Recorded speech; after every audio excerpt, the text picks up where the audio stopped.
Friends, সবাই কেমন আছো? এসে গেছি আবারও একটা নতুন ভিডিও নিয়ে, মহিষাদল রাজবাড়ির কিছু অজানা তথ্য, অজানা গল্প নিয়ে।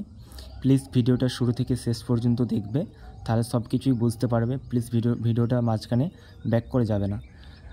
আমরা দেখতে দেখতেই চলে এলাম মহিষাদল রাজবাড়ির ভিতর। তো এসে সামনে যে গেটটা ছিল সেটা কিন্তু অনেক পুরনো ছিল, এখন নতুন রূপে গড়ে তুলেছে। আর সিংহদ্বারের কাজ অলরেডি চলছে, এখনও কমপ্লিট হয়ে ওঠেনি। দেখতে দেখতেই আমরা পৌঁছে গেলাম গোপালজিউর মন্দির। গোপালজিউর মন্দিরে প্রবেশ করে দেখলাম যে এখানে অনেক ভিড় ছিল, কারণ আজকের দিনটা খুবই গুরুত্বপূর্ণ। আজকে হয়েছে আমাদের শিবরাত্রি উপলক্ষে এখানে কিন্তু জল ঢালার অনেক ভিড় ছিল। এখন অলরেডি কমে গেছে ভিড়টা। তো গোপালজিউর মন্দিরটা খুবই বড়, এক সাইডে শিব মন্দির, এক সাইডে জগন্নাথ দেবের মন্দির, আর সামনেই রয়েছে গোপালজিউর মন্দির। আর এখানে ব্রাহ্মণরা বললো যে এখানে ফটোশ্যুট করা বা ভিডিও তোলা বন্ধ, তাই জন্য আমরা পৌঁছে গেলাম একটা জঙ্গলের মধ্য দিয়ে। আমি কিন্তু একা না, সঙ্গে আছে আমার অনেক ফ্রেন্ডস। তো আমরা এখানে জঙ্গলে দেখলাম যে অনেক সুন্দর সুন্দর আম গাছ।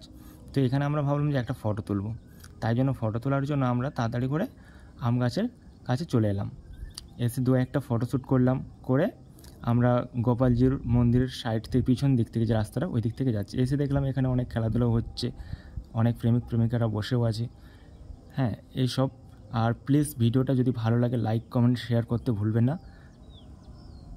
ধন্যবাদ।